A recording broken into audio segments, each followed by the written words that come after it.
बिस्मिल्लाहिर्रहमानिर्रहीम। अस्सलाम वालेकुम नाज़रीन, मैं हूं जमशेद अंसारी। नाज़रीन, एंकर मंसूर अली ख़ान साहब की गुज़श्ता हफ़्ते दो अहम मुलाकातें हुई हैं। एक मुलाकात वज़ीर-ए-आज़म इमरान ख़ान साहब, जबकि दूसरी मुलाकात मरियम नवाज़ साहिबा से हुई हैं। चुनांचे मंसूर अली ख़ान साहब ने अपने प्रोग्राम के इब्तिदाइये में और अपने प्रोग्राम के इंट्रो में इन दोनों मुलाकातों का तफसीली अहवाल भी शेयर किया है। वज़ीर-ए-आज़म इमरान ख़ान साहब से मुलाकात का अहवाल बताते हुए मंसूर अली ख़ान ने अपने प्रोग्राम के इंट्रो में कहा कि वज़ीर-ए-आज़म इमरान ख़ान साहब इंतहाई पुरअज़म दिखाई देते हैं और उन्होंने करप्शन पे कंप्रोमाइज़ न करने का जो बयानिया गुज़श्ता 23-24 सालों से अडॉप्ट किया है, मुलाकात में एक बार फिर इंतहाई पुरअज़म अंदाज से इमरान ख़ान साहब ने उसका इयादा किया। और साथ ही साथ मंसूर अली ख़ान साहब ने बताया कि वज़ीर-ए-आज़म इमरान ख़ान साहब ने कहा कि अभी हमारी हुकूमत के 2 साल हुए हैं और मेरी जहन में ये बात मौजूद है कि कौम ने हमें जो मैंडेट दिया था वो इस्लाहात के लिए दिया था, तब्दीली के लिए दिया था, और आइंदा आने वाले सालों में आप देखेंगे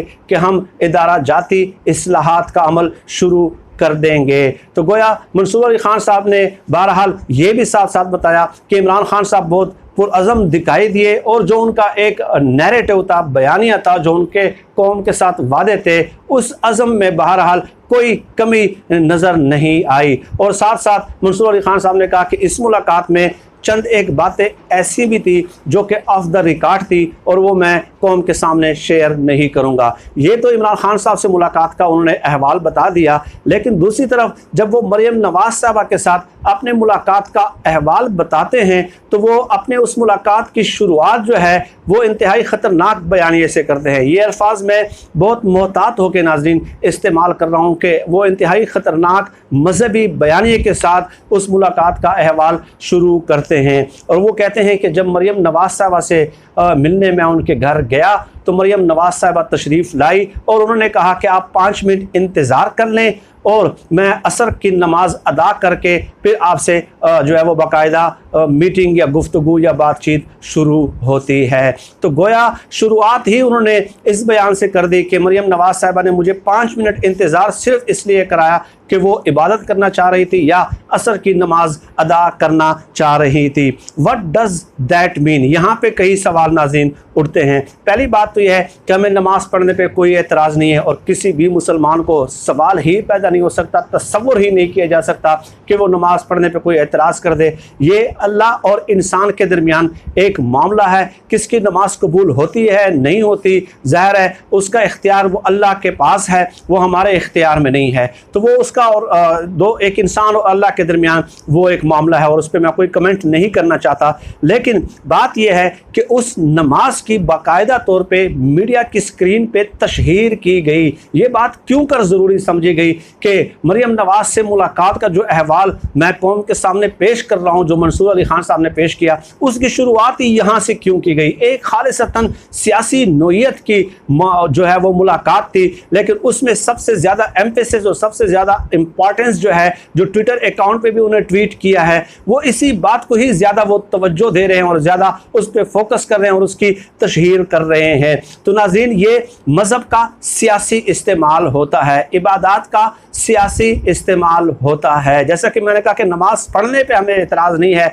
लेकिन नमाज की बाकायदा तौर पे तशहीर हो रही है सोशल मीडिया पे और अपने प्रोग्राम के इंट्रो पे, और ये बात मंसूर अली ख़ान साहब ने क्यों कर ज़रूरी समझी? पहला सवाल तो ये है। दूसरा ये है नाज़रीन कि इमरान ख़ान साहब से मुलाकात में जहाँ मंसूर अली ख़ान साहब ने कहा कि बहुत सारी बातें ऑफ द रिकॉर्ड है, तो वो इस बात को भी ऑफ द रिकॉर्ड कर सकते थे, रहने देते इस बात को भी ऑफ द रिकॉर्ड। और तीसरी बात यह है कि मरियम नवाज़ साहबा ने अगर उनसे 5 मिनट इंतज़ार ही कराना था तो मरियम नवाज़ साहबा ये भी कह सकती थी कि आप 5 मिनट इंतज़ार कर लें, या अपने स्टाफ के ज़रिए पैगाम भिजवाया जा सकता था कि आप 5 मिनट इंतज़ाम कर लें, एक ज़रूरी काम से फरागत के बाद वो आपसे जो है ना बाकायदा मीटिंग या मुलाकात शुरू हो जाएगी। लेकिन मरियम नवाज़ साहबा ने भी ये बताना ज़रूरी क्यों समझा कि 5 मिनट आप इसलिए इंतज़ार करें कि मैंने नमाज की अदायगी करनी है? तो नाज़रीन, अब मैं इसका फ़लसफ़ा आप लोगों की खिदमत में पेश करता हूँ, और वो ये है कि जब भी शरीफ ख़ानदान के करप्शन के केसेस पे ज़ोर और शोर उठने लग जाता है तो इनके जो वफ़ादार और हिमायती एंकर्स हैं वो काफ़ी कसीर तादाद में मीडिया स्क्रीन्स पे काबिज़ हैं और मीडिया स्क्रीन्स पे मौजूद हैं। चुनांचे आप देख लें कि जब पनामा पेपर्स का इंकशाफ हुआ और हर तरफ शोर होगा उठने लगा और उनसे सवालात किए जाने लगे, तो मैंने गुज़श्ता वीडियो में आप लोगों को बताया कि जावेद चौधरी साहब ने एक कॉलम लिखा खुदा के लिए, और उसमें हुसैन नवाज साहब को हाफिज़ कुरान साबित किया, उसमें हुसैन नवाज को बावजू इंसान साबित किया, और उसमें सरीहतन उन्होंने लिखा कि हुसैन नवाज साहब झूठ बोल ही नहीं सकते, उनकी सरिश्त में, उनकी फितरत में, उनकी जबिलत में झूठ बोलना शामिल ही नहीं है। इसके अलावा एक और सुहेल वड़ाइच साहब हैं, उनका एक कॉलम है आज के दारा शिको और औरंगज़ेब आलमगीर, उसमें बाकायदा तौर पे शहबाज शरीफ साहब के लिए ये अल्फाज लिखे गए हैं, एक लफ्ज़ का भी मैं एडिशन और डिलीशन मैं नहीं कर रहा, तरमीम व इजाफा मैं नहीं कर रहा।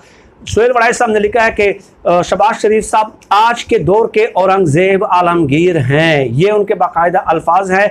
और नवाज शरीफ साहब तो औरंगज़ेब आलमगीर से भी उनका बुलंद मकाम है, आली मर्तबत है और आला दर्जे पे फायज हैं औरंगज़ेब आलमगीर से भी, ये अल्फाज सुहेल वड़ाइच साहब ने लिखे हैं। और इसके अलावा आप आगे चलते जाएं, अभी मंसूर अली खान साहब ने उनको पारसा और नेक और मुत्तकी के रूप में पेश करना शुरू कर दिया है।